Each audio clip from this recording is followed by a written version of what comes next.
Something is breaking inside NASCAR right now, and it's not obvious unless you're watching closely. One championship caliber team is quietly falling apart where it matters most, while at the same time, a YouTube star might be on the verge of shaking up the entire sport. Two completely different stories, both pointing to one big shift. And it's happening fast. Let's get straight to it. Ryan Blaney and Team Penske have a serious problem, and it's not speed. Through 8 races, the number 12 team has lost 86 positions on pit road. That's not bad luck, that's a systemic issue. After the Bristol Motor Speedway race, where Blaney was beaten by Gibbs, Penske made a move. They planned to bring in Patrick Gray from Wood Brothers Racing. Then, hours later, that plan collapsed. Gray is out for personal reasons. Now heading into the Kansas Speedway race, Graham's daughter steps in last minute, and the entire pit crew structure has been reshuffled.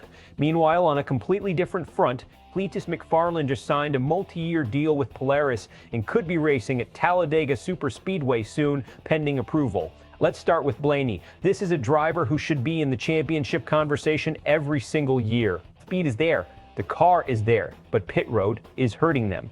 In NASCAR, races aren't just won on track, they're won in seconds on pit road. Lose a few spots, you can recover. Lose 86 over 8 races, that's a season slipping away. And here's the deeper issue, consistency. Pit crews rely on timing, chemistry, and trust. You don't just rotate guys in and out like a pickup game. Every change resets rhythm.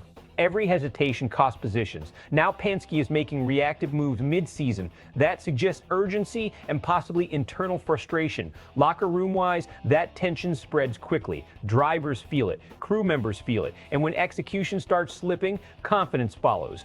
Now zoom out. At the exact same time, NASCAR is evolving off the track. Cleetus McFarland isn't just a content creator, he's a gateway to a new audience. Millions of fans who don't grow up on traditional racing are now being introduced through digital content, and NASCAR is paying attention. Let's break this down. This situation is challenging because the instinct to fix a problem quickly can sometimes create more instability. Swapping crew members may bring short-term improvement, but it can also disrupt long-term cohesion. Pit crews operate as coordinated units. One weak link matters, but so does chemistry. If Stoddard doesn't immediately sync with the group, there is a risk of continued position losses.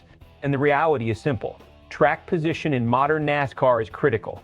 Clean air, strategy control, restarts. If Blaney continues to start behind due to pit road issues, the team will spend races trying to recover instead of control. Strategically, this puts Penske in a difficult position. Do they continue rotating personnel or commit to a lineup and allow time to stabilize? Both options involve risk. Now shift to Cleetus McFarland. This is where the conversation broadens. His agreement with Polaris is more than marketing. It reflects a shift in how NASCAR engages new audiences. If he is approved to race at Talladega, that introduces a significant number of new viewers to the sport. However, Talladega is not an entry-level environment. It is one of the most complex and unpredictable tracks in NASCAR. Pack racing, high speeds, minimal margins for error. So NASCAR faces a balance, growth and integrity, exposure and safety. Approval would bring attention, but also carries competitive and operational considerations. Fan reaction is mixed.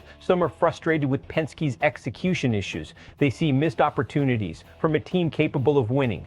Others are encouraged by Cleetus McFarland's involvement. They see new energy and broader appeal. At the same time, some remain cautious. They want to ensure the competitive standard remains intact. Media discussion is increasing as well. Is this evolution or a potential distraction? Looking ahead, if Blaney's crew stabilizes and performance improves on pit road, the number 12 team can return to contention and rebuild momentum toward the playoffs. If Cleetus is approved and performs cleanly at Talladega, it could represent a positive step for audience growth. That would benefit NASCAR overall. However, if crew changes continue without improvement, Blaney risks falling behind in the standings. And if Cleetus faces challenges on track, it may raise concerns about timing and readiness. So here is the key question. Is this a temporary adjustment period for Team Penske or a deeper performance issue? And at the same time, does bringing in new personalities expand the sport or change its competitive balance? Share your perspective in the comments. And for continued coverage and analysis, subscribe to SPORTSWIRE USA.